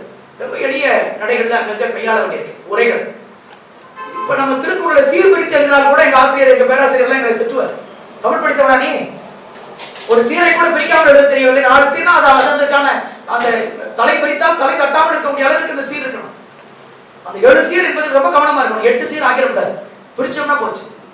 எப்படி பிரிச்சா என்ன நீ எப்படி இருக்கிற அப்படி நடைமுறைக்கு இன்னைக்குள்ள தலைமுறைக்கு புரியணும் அதனால அப்படின்னா அதெல்லாம் வெல்லக்கூடாது அப்படிங்கிற. நீங்க இந்த இடத்துல ஒழுக்கம் விழுப்பம் தரலாம். ஒழுக்கம் உயிரினும் மோகப்படுங்கிறா பாருங்க. உரை சொல்லுகிறவனுக்கு ஒழுக்கம் தாண்டா உயிர்தான். அப்ப செல்வம் அறிவு இது ரெண்டில் எதை தூக்கி பிடிக்கிறார் என்றால் அறிவைத்தான் தூக்கி பிடிக்கிறார். சொல்கிறார், செல்வந்தனுக்கு பிறருக்கு கொடுத்தால் தான் அவனுக்கு சிறப்பு. அந்த சிறப்பிலும் கூட இந்த அறிவுடையவன் இருக்கிறான் பாருங்க, படித்ததை பின்பற்றுகிற ஒழுகலாருடையவன், இந்த ஒழுக்கமுடையவன் இருக்கிற சிறப்புக்கு ஈடாக ஒழுகிய அறிவுடையவனுக்கு கொடுத்து வாழ்ந்த செல்வந்தனிலும் செல்வம் சிறப்பு அதிகம். யோசிச்சு பாருங்க, அதுதான் அதிகம். ஆனா சமூகம் ஒருவேளை மதிக்காமல் இருக்கலாம். அக்கால சமூகம் அவனை மதிக்காமல் இருக்கலாம். வாழ்கிற சமூகம் வாழும் காலத்தில் மதிக்காது. பாரதியாரை மதித்ததா, பட்டினத்தாரை மதித்ததா, ஞானசம்பந்தரை உலகம் புறா தூக்கி கொண்டாடியதா? ஒரு குறிப்பிட்ட மக்கள், ஒரு குறிப்பிட்ட அமைப்புகள் தூக்கி வைத்து ஆடியது. ஆனால் உலகம் புறா தூக்கி ஆடி இருக்க வேண்டும். ஏன் அப்ப தூக்கி ஆடவில்லை என்றால் வாழ்கிற காலத்தில் அவர்களுக்கு அப்படித்தான் சிறப்பு இருக்க முடியும். அதைத்தான் இருக்க முடியும். வள்ளுவர் கூட வாழ்கிற காலத்தில் இப்படித்தான் வாழ்ந்திருப்பார் என்று கருத முடியாது. அவருக்கு கூட 4 பேர் துணைக்கு இருந்திருப்பார்களா என்று தெரியாது, இருக்க முடியாது. ஆனால் அவன் சொல்கிற சொல்கள் இருக்கிற பாருங்க, அது காலம் கடந்து நிற்கிற போதுதான் அதனுடைய அந்த உண்மைத்தன்மை நமக்கு புலப்படும். நீங்க அது மட்டும் இல்ல, நான் அடிக்கடி சொல்றது உண்டு, இந்து சமய அறநிலைத்துறையிலிருந்து வந்திருக்கிறதுனால சில விஷயத்தை வள்ளுவர் குறித்த தகவல்களையும் நாம் சொல்லி செல்ல வேண்டிய கட்டாயம், சமயம் சார்ந்த கருத்துக்களையும் சொல்லி ஆக வேண்டும். என்னுடைய தொழில் தொடர்பான ஒரு விஷயத்தையும் நான் பேச வேண்டும்.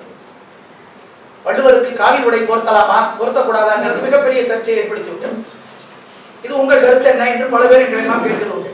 நீங்க துறை சார்ந்து எப்படி இதை யோசிக்கிறீர்கள் அப்படின்னு பார்க்கிற பார்வையும் இருக்கிறது. நான் திருக்குறள் சமயம் குறித்து பேசவில்லை என்று நான் சொல்ல மாட்டேன், கடவுள் குறித்து பேசவில்லை என்று சொல்ல மாட்டேன். அப்பொழுது கூட அவன் செயலை வகுக்கிற போது கூட ஒரு விஷயத்தை சொல்கிறான். யாரான்னா தெய்வத்தை நான் சாமி கும்பிடலாமா வேண்டாமான்னு சொல்லுகிற போது எனக்கு ரொம்ப திருக்குறளில் பிடித்தமான குறள். செல்வந்தனுக்கும் சேர்த்து சொல்லப்பட்ட ஒன்று, அறிவுடையவனுக்கும் சேர்த்து சொல்லப்பட்ட ஒன்று. யாராவது ஒருத்தனுக்கு அறிவுடையவனாக இருந்தால் எது அறிவு என்பதை அவனை பக்குவமாக அவன் வழியில் சேர்த்து உணர்த்தி அவனை வழிகாட்டு முடிஞ்சா அவனுக்கு ஏதாவது வேலைக்கோ இல்ல ஒரு படிப்புக்கோ இல்ல அவன் வாழ்க்கை குப்புற கவுந்து கிடக்கிற ஒரு குடும்பத்தை புரட்டி போடுவதற்கு ஏதாவது ஒரு வழிகாட்டு. அறிவுடையவனுக்கு சொல்கிற வார்த்தை, செல்வந்தனுக்கு சொல்கிற வார்த்தை. யாராவது ஒரு குடும்பத்தை நீ கொஞ்சம் வாழ வைக்க முடியும்னா உன்னால ஒரு பொருளாதார உதவியை ஏதோ ஒன்று கொடுத்து, நான் மீன் வாங்கி கொடு என்று சொல்லவில்லை, மீன் பிடிக்க கற்றுக்கொடு, அறிவாளிக்கு சொல்கிற வார்த்தை. அதே மாதிரி பொருளாதாரம் இருக்கிறவனுக்கு நான் மீன் வாங்கி கொடு என்று சொல்லவில்லை, மீன் எங்கே கிடைக்கும் என்பதை வழியை காட்டு.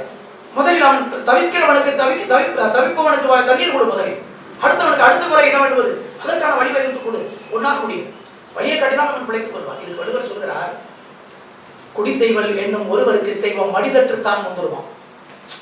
என்னவா, நான் சாமி கும்பிடலாமா வேணாமான்னு வள்ளுவர்கிட்ட கேட்டா அவர் சொல்ற வார்த்தை, எப்பா நீ சாமியோட கும்பிட வேணாம்ப்பா, கடவுள் என்ன சொல்றாரா, டேய் நான் செய்ய வேண்டிய வேலை, அந்த உயிர்களை காப்பாற்ற வேண்டிய கடமை என்னுடைய கடமை, அந்த உயிரினுடைய பிழைப்புக்கு நீ வழிகாட்டி விட்டாய்.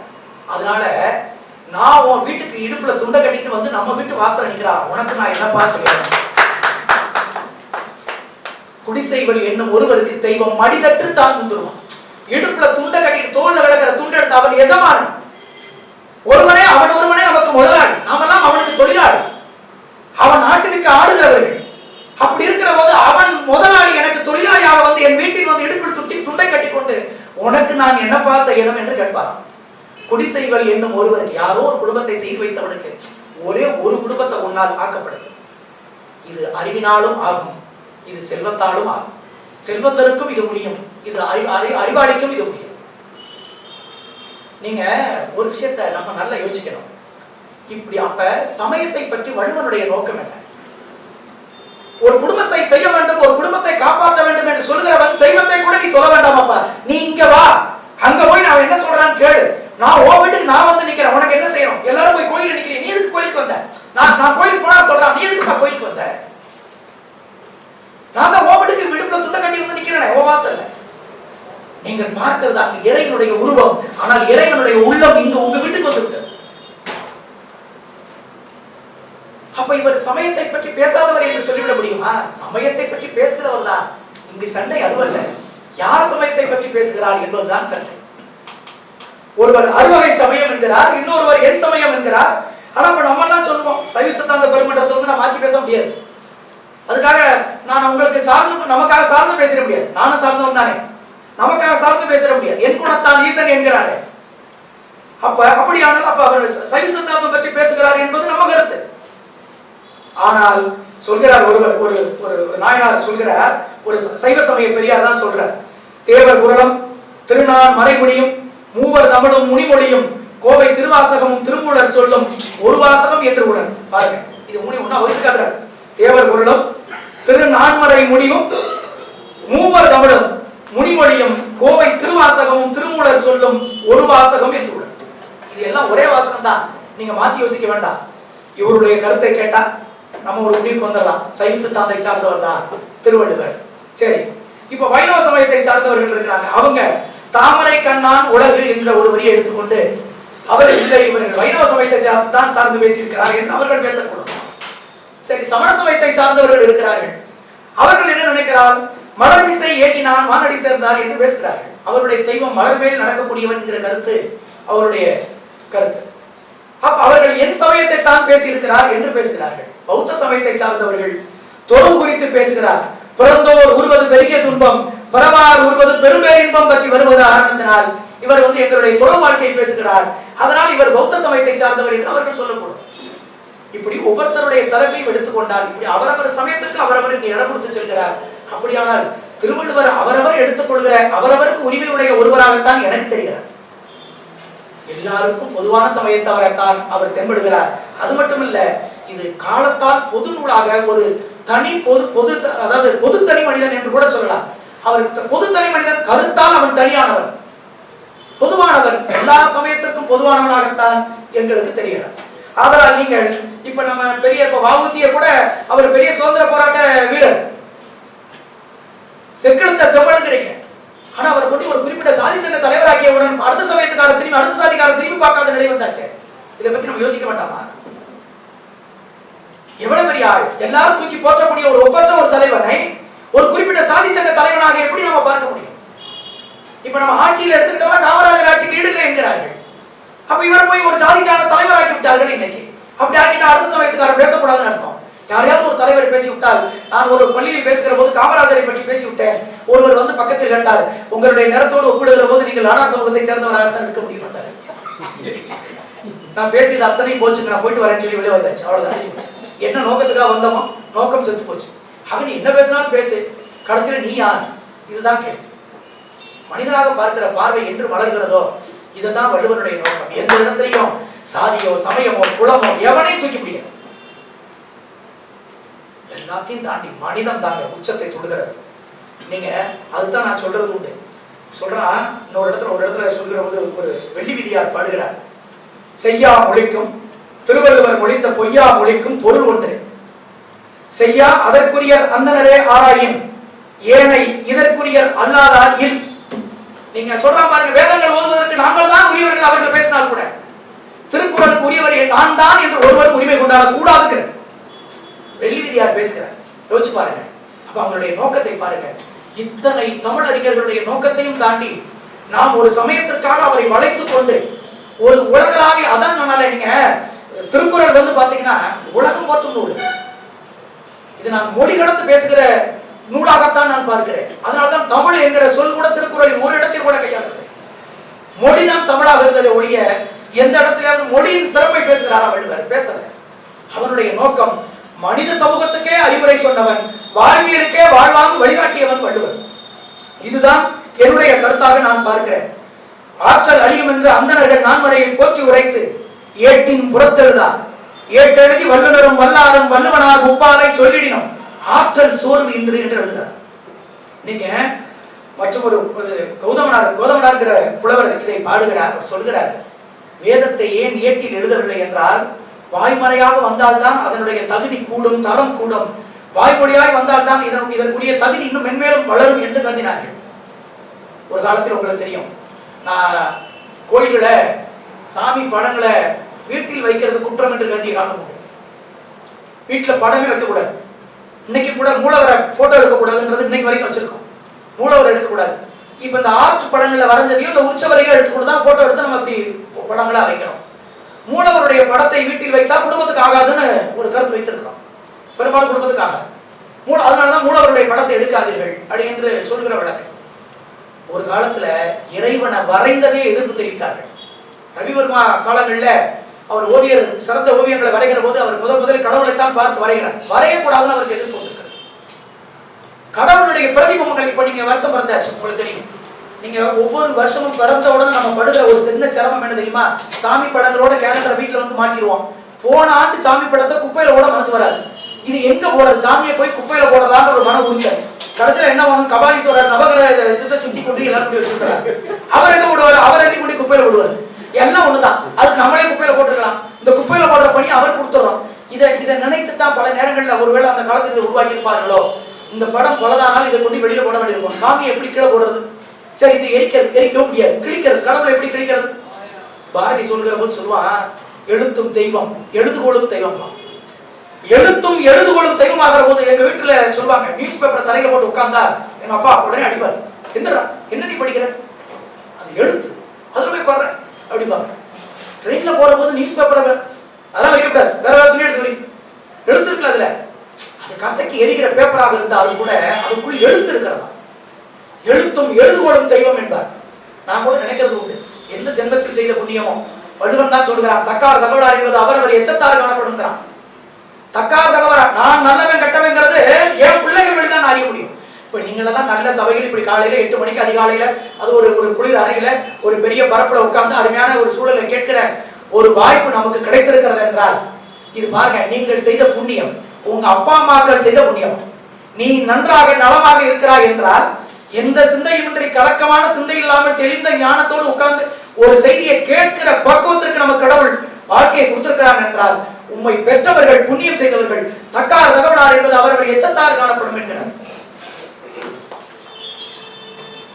யோசிச்சு பாருங்க. அப்ப நான் நினைக்கிறது உண்டு, அப்பா இந்த எழுத்தும் தெய்வம் எழுதுகோளும் தெய்வம்னு நம்மளை சொல்லி சொல்லி வளர்த்ததுனாலதான் திருக்கோயில்களுக்கு ஆசிரியரா வாய்ப்பு கிடைத்ததோ அப்படிலாம் நான் நினைக்கிறது உண்டு. நான் இன்று வரையும் எழுத்தையும் எழுதுகோளையும் பேனா கீழே விழுந்து விட்டால் எடுத்து வணங்கிட்டு தான் வைக்க வேண்டும் என்கிற பண்பாட்டை பின்பற்றுகிற மரபில் வந்தோம். ஏன் அவங்க சிறு வயதிலேயே நமக்கு அது பின்பற்ற சொல்லி பழக்கப்படுத்தி விட்டார்கள். அப்புறம் ஒருவர் வந்தார் எங்க அலுவலகத்துக்கு வருகிற போது, நீங்கள் சைவத்திற்கும் இன்றைக்கு தமிழ்நாட்டில் மேலோங்கில் இருக்கிற சமயங்கள் 2 தான், சைவமும் வைணவமும். சைவத்திற்கு நீங்கள் திருநீர் அணிகிறீர்கள், அப்ப நீங்கள் சைவ சமயத்தை சார்ந்தவராக தான் இருக்க முடியும். நீங்க நாமம் அல்லவா அணிய முடியும், அணியணும் அப்படின்னாரு. அப்ப நாமத்தையும் ஒண்ணு போட்டுக்கங்க. அப்ப நான் சொன்னேன், இது நான் பிறந்ததிலிருந்து பிறப்பிலிருந்து வந்தது. எங்க அப்பா சின்ன வயதில் சிறு வயதுகளில் சொல்கிற வழக்கம் உண்டு எங்க வீடுகளில் பெரியவர்கள். நீ சாமி கும்பிடாம போ, நெற்றியில் நீர் அணிந்து அவ்வளவுதான், நீ சாமியே கும்பிட வேணாம். ஆனா சின்ன வயதுல நாங்க அந்த பக்கமே போறதில்லை. சினிமானா நம்ம ஓடுவோம், ஆனா சாமி கும்பிட போற வாடாங்க, நீங்க போயிட்டு வாங்க, நாங்க எஸ்கேப், அவ்வளவுதான், ஒரே ஓட்டம். ஓட்டம் முடித்தவுடன் அவர்கள் சொல்கிற வழக்கு கேட்பாரு, ஒண்ணு இல்ல, சாமி கும்பிட வேண்டாம், நெத்தியில தெரிஞ்சு இருக்க மாதிரி பாத்துக்கோ. அடிக்கடி அழிஞ்சு போனா கூட திட்டுவாங்க. நான் காலையில வச்சுட்டு வர 2 மணி நேரத்துல அழிஞ்சு போயிடும், திரும்ப இருக்க வை வச்சுட்டு போ, இல்லாட்டி ஈரத்தை தொட்டு நல்ல நீர்ல நினைச்சு அழகா எடுத்து கரெக்டா வை. அது மட்டும் இல்ல, அந்த திருநீர் பூசுகிற போது கையை வைக்க சொல்லுவாங்க, வச்சுட்டு பூசு, கீழே விழக்கூடாது. கீழே விழுந்துருச்சுன்னா திருநீர் வச்ச புண்ணியம் போச்சு, அது வைக்காதது சமம். எவ்வளவு இன்னைக்கு நம்ம இப்படி வாங்கி திருநீரை வாங்கி இப்படி பூசும், இதுல இடது கையில் போட்டுறோம், இங்க இருந்து பூசுறோம், இதை தூக்கி இங்கிட்டு பண்ணி போட்டுறோம். இது கொடுமையிலும் கொடுமையில். இது நம்மை போன்ற பெருமன்றங்கள் இதைத்தான் எல்லோருக்கும் வலியுறுத்த வேண்டும். நான் எல்லோருக்கும் அடிக்கடி சொல்றதா, இதைத்தான் நீங்க பூஜை பொருள்கள். இப்ப இந்த வருஷம் பிறந்தவுடன் இந்த காலண்டரை எப்படி நம்ம தூக்கி எறிகிறது? இதனாலதான் அந்த படங்களை வரைவதே கோட்பாடாக, அது வரையக்கூடாதுங்கிற ஒரு பெரிய கொள்கையை வைத்திருக்கிறார்கள். நான் நினைத்தது உண்டு, முன்னோர்கள் அதான் சொல்றான், முன்னோர் பொருளை பொன்னே போல் போற்றுக என்று அடிக்கடி சொல்வார்கள். முன்னோர்கள் எது காரணமோ என்னமோ காரணத்துக்காக தான் சொல்லியிருப்பாங்க. நம்ம அதை விட்டு மீறிட்டு ஒரு செயலை செய்யறதுனால வர்ற விளைவுகள் தான் இதெல்லாம். இப்ப நான் அதை உணர்றேன். அவங்க சரிதான் அவங்க சொன்னது. இந்த கேலண்டர்ல வர மாசம் முடிஞ்சு வச்சு இதை கொண்டு எங்க போடுறது தெரியாம தான் அது உட்கார்ந்துட்டு இருக்கு. அது பக்கமா அது அந்த கேலண்டரை எங்க கொண்டு வைக்கணும் அப்படின்னு தெரியாம. இதைத்தான் அந்த வகையில் பார்க்கிற போது சமயம் சார்ந்து யோசிக்கிற போது திருவள்ளுவர் பெருந்தகை சமய சார்பற்ற சான்றோனாகத்தான் நாம பார்க்க வேண்டும்.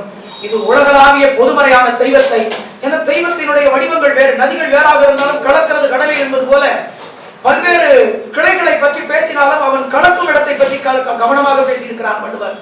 ஆதலால் அவன் நம்மையெல்லாம் கடந்து யோசித்தவன் என்பதை கொண்டு அனைவருக்குமான ஒப்பற்ற ஒரு சிந்தனைவாதியாகத்தான் திருவள்ளுவரை பார்க்க வேண்டும்.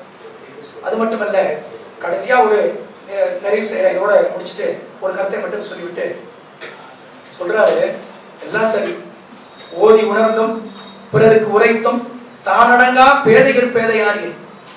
நீ என்னதான் சொல்லு, எத்தனை பேர் வந்தாலும் பேசட்டும், அவங்க அந்த வாழ்க்கையில கடைபிடிக்கலைன்னா அவனை போல உலகத்துல பேதை இல்லை. அது மட்டும் இல்ல, இன்னொரு இதுல ரொம்ப சிரிக்கிறார். இளம் என்று அசையி இருப்பாரை காணி நிலம் என்னும் நல்லால் நகும். ஒண்ணுமே இல்லை, எனக்கு எதுவும் இல்லப்பா, சேவனேன்னு ஒருத்தர் இருக்கான். இதுல சொல்றது உண்டு ஆன்மீகத்துல, சும்மா இருப்பதே சுகம். ஆனா சும்மா இருப்பதே இருக்கிறதுலே சிரமம். இருக்க முடியுமா? நீ சில பேர் சேட்டை பாத்தீங்கன்னா உடம்புலயே சேட்டை காட்டுவான், உடலால் செயல்படுத்துவான், கண்ணால் செயல்படுத்துற உண்டு, வாக்கால். அதான் கண்ணால்ன்றது மனம், அதான் மனம் வாக்கு காயம். இந்த மூன்றும் செயல்படாமல் வைத்திருப்பது என்பது அறவே முடியாது. எப்படி சும்மா இருக்க முடியும்? நீங்க மனசை செயல்படாம விட முடியுமாடா? முடியாது. நீங்க நாட்டில் உட்காந்துட்டு ஒருத்தன் சும்மா உட்கார வைங்க. ஆலமரத்துல எங்க ஊர்ல கிராமங்கள்ல சிசிடிவி கேமரா எல்லாம் கிடையாது. நான் கிராமத்துல பிறந்தவன். ரெண்டு கிழவியை உட்காந்துட்டு அப்படி அங்க என்ன போது வருதுன்னு பார்த்துட்டே இருக்கும். அதான் சிசிடிவி கேமரா. அதுக்கு போய் கேட்டா தெரியும். ஒருத்தன் யாரா வந்தா, இப்பதான் ஒரு பைக்ல ஒருத்தன் போனேன், பின்னாடியே ஒருத்தன் ஃபாலோ பண்ணி போனேன், திரும்ப வரலன்னு சொல்லி கரெக்டா சொல்லும். கேமரா கூட அவ்வளவு பதிவு தெளிவா இருக்காது. ஆடியோ வீடியோ பாருங்க, சிசிடிவி கேமராவோட வீடியோ மட்டும்தான். அதுல ஆடியோவும் வீடியோவும் சேர்த்தே கிடைக்கும். நீங்க நான் தான் சொல்றது, நீ அதான் இந்த சும்மா அந்த உடம்பு இருக்கு பாருங்க. சில பேரு நம்ம சொற்பொழிவு போறவங்க கூட நீங்க பார்க்கலாம், படக்குன்னு ஒரு துண்டை அப்படின்னு உதவி போவாங்க. நல்ல ஆள குட்டாய பேசுறது, அதான் மீனிங். அந்த உடம்பு ஒரு விஷயத்தை நமக்கு சொல்லிட்டு போயிடுச்சு. பேச்சு எப்படி இருந்துச்சு தெரிஞ்சு போச்சு, அவர் உதவி போன வேகம் தெரிஞ்சு போச்சுன்னு நம்ம கண்டுபிடிச்சுக்கலாம். அதே மாதிரி இந்த வாக்கு இருக்கு பாருங்க, சில பேரு நாக்கா அல்லது அது கொடுக்காங்கிற மாதிரி இருக்கும், நறுக்குன்னு ஒரு வார்த்தை கொட்டிட்டு போயிருக்கான், வேற எதுவும் பேச மாட்டான். பொண்ணு நல்லாதான் இருக்கு, இந்த வர்றேன் கிளம்பிடுவாங்க, முடிஞ்சு போச்சு. இந்த பொண்ணை பேசுவாங்க, அப்புறம் ஏடா பொண்ணு நல்லாதான் இருக்கு நிறுத்திட்டு பேசாம, நல்லாதான் இருக்குன்றது பாசிட்டிவான வேர்டு. ஆனா சொன்ன ஸ்டைல்ல அது நெகட்டிவ். நீங்க எதிர்மறையான ஒரு கருத்தை பரப்பி விட்டு செல்கிறார்கள். அப்ப அதுக்குள்ள ஏகோ என்னென்னமோ சேர்த்துக்கலாம். அதுக்குள்ள என்ன நல்லாதான் இருக்கு, அப்புறம் அதுக்காக அந்த ஆளை நம்ம அட்ரஸ் வாங்கி போவோம். எங்க அவரு நம்ம சித்தப்பா தானே பிடிச்சவன், அப்ப அவரை பாட்டு வந்துடுறேன். ஒண்ணு பார்த்த பின்னாடி தான்ப்பா எனக்கு தெரிஞ்சிச்சுன்னா அப்புறம் ஆரம்பா பாருங்க, போச்சா முடிஞ்சு போச்சு. இந்த சொல்லுவான்ல, நம்ம நல்லதுதான் செய்ய முடியல, நல்லதாவது செய்யாம இருக்கலாம், முடிஞ்சு போச்சு, அதோட கதை முடிஞ்சு போயிடும். சரி, இது வாக்கு. இந்த மனசு இருக்கு பாருங்க, இது என்ன சார் காயப்படுத்தும்? இந்த மனசுங்கிறது அதான் சொல்லுகிறாரு. இதுல கூட உரையாளர்கள் சொல்லுகிற விளக்கத்தை பார்க்கிற போது, மனம் நீங்க கனவுல நினைச்சா கூட, நீங்க சும்மா போய் உட்கார்ந்து நினைச்சா கூட, அந்த மனத்தினுடைய விளைவு எதிர் விளைவு, அடுத்தவனுக்கு நீங்கள் துன்பம் நினைத்தால் எப்படி அந்த வினை நமக்கு திரும்பவே வருமாமா? கனவாவது வந்து நமக்கு திரும்ப வரும். கனவுல சில பேர் வந்து நம்மளை கத்தி எடுத்து குத்துற மாதிரி கனவு வரும். நீங்க வேற எவ்வளையாவது உங்களை குத்தணும்டா நீங்க பேசி திட்டமிட்டு, இது உங்க மனம் செஞ்ச வேலை. மனசுல ஓடின தவறான எண்ண ஓட்டத்தினுடைய விளைவு. இங்க பாருங்க, எல்லா வினைக்கும் எதிர்வினை உண்டு என்பதை வள்ளுவன் தெளிவுபடுத்துகிறார். அதான் சொல்றாரு. நீங்க கடைசியில் சொல்ற போது, ஏப்பா இந்த இளம் என்று அசையி இருப்பாரை காணி நிலம் என்னும் நல்லான்னு, நீ சும்மா மட்டும் இருந்து பாரு, உன்னை தாங்கி நிற்கிற நிலமே உன்னை பார்த்து சிரிக்கிற மாதிரி இருக்கும். வைரமுத்து ஒரு கவிதையில சொல்லுவார், படுத்திருப்பவனை கண்டால் பாயி பகையாகும். நம்ம படுத்திருக்கோம்னு வச்சுக்கோங்க, பாய் கூட பகையாகும். அதனால வள்ளுவன் சொல்கிற அத்தனையும் புகழ்ந்தவை போற்றி செயல் வேண்டும், செய்யாது இழந்தாருக்கு எழுமையும் இருக்கும். இதாங்க ஒட்டு மொத்தமாக சொல்ல வந்த கான்செப்ட். புகழ்ந்தவை போற்றி செயல் வேண்டும், செய்யாது இழந்தாருக்கு. இதை செய்யாமல் இழந்தவன் எழுமையும் இல்லை. 7 பிறவிக்கு இந்த பாவம் உன்னை தொடர்ந்துகிட்டே வரும், உன்னை விட்டு வைக்காது. அதனால நீ செயல்படாம மட்டும் இருந்து விடாதே என்பதை, செயல் தெளிவு என்பதை தெளிவுபடுத்தி காட்டியிருக்கிறார். சரி சார், அப்படியும் ஒருத்தன் செய்ய மாட்டான். அதுக்கு தான் கயமை என்கிற ஒரு அதிகாரத்தையே வைத்து, ஐயோ அதை விட திட்டு வேற ஒண்ணு திட்ட முடியும். கடுமையா மனுஷன் சாடுற அதுல மனிதர்களை எவ்வளவு மோசமா பேச முடியுமோ நான் கூட நினைத்தது உண்டு. என்னடா இவ்வளவு உயர்ந்த ஞானமுடைய ஒரு ஆளு எப்படி இந்த அதிகாரத்தை மக்கள் போல்வர் கயவர், மக்களே போல்வர் கயவர், தேவர் அணையர் கயவர், அது பாருங்க கிட்ட அடிக்கிற. ஆமாமா, தேவர்களுக்கு இணையானவன்டா கயவன், அரைவரை அண்ணர் கயவர், ஈர்ங்கை விதிரார் கயவர் பேசுகிறார். நீங்க அது நெஞ்ச கொதிப்பினுடைய வெளிப்பாடு. இந்த பாரு, நான் நல்லதை சொல்லிவிட்டேன், இதை பூரா பின்பற்றலைனா உன்ன மாதிரி கயவாளி உலகத்துல எவனும் இல்லை என்பது அவருடைய கருத்து. நீங்க அதனால இப்ப திருவள்ளுவருடைய உள்ள கருத்து தெல்ல தெளிவாக தெரிகிறது. அவனுடைய செயல் தெளிவுதான் தெளிவு என்று சொல்லி இந்த அருமையான சித்தாந்த பெருமன்றத்தினுடைய என்னையும் ஒரு சிறுவனையும் ஏற்கனவே ஆரம்பிக்கும் போது சொன்னேன், தேர்வு நோக்கி எனக்கு ஒரு பரீட்சை வச்சு நீங்கள் பார்த்து கொண்டிருக்கிறீர்கள். இன்னும் அந்த நாணத்தோடு தான் விடையிருக்கிற நிலையில் இருக்கிறேன். அதனால எனக்கு இது இந்த சித்தாந்த பெருமன்றத்தில் பேசுகிற வாய்ப்பு இது முதல் வாய்ப்பு. நான் மதுரை திருக்குறள் பேரவையில் ஒரே ஒரு முறை பேசினேன். அப்பொழுது கூட நான் சொன்னேன், நான் அது முனைவர் பட்ட ஆய்வாளராக இருக்கிற போது பேசினேன். அப்ப சொன்னேன், உங்களை போல எனக்கு இலக்கிய நடை வராது, நான் மதுரை தமிழில் பேச்சு நடையில் நான் பேசுகிறேன், தெரிந்த வகை பேசுகிறேன், குற்றம் இருந்தால் பொறுத்துக் கொள்ளுங்கள், சிறப்பு இருந்தால் என்னை சொல்லாவிட்டால் பரவாயில்லை, ஆனால் குற்றத்தை சொல்லி என் மனதை கஷ்டப்படுத்தி விட வேண்டாம் என்று நான் கெஞ்சி கேட்டுக்கொண்டு ஆரம்பித்தேன். அப்ப பயம். இப்பொழுதும் நான் அதையே நான் நினைவுபடுத்தி, ஏனால் குற்றம் இருந்தால் பொறுத்தருள்ந்து எனக்கு எட்டிய வரை உங்களுக்கு நான் சுட்டி காட்டியதை எண்ணி பெருமகிழ்வோடு நான் விடைபெறுகிறேன். வாய்ப்பிற்கு நன்றி கூறி மகிழ்ச்சி அடைகிறேன். நன்றி.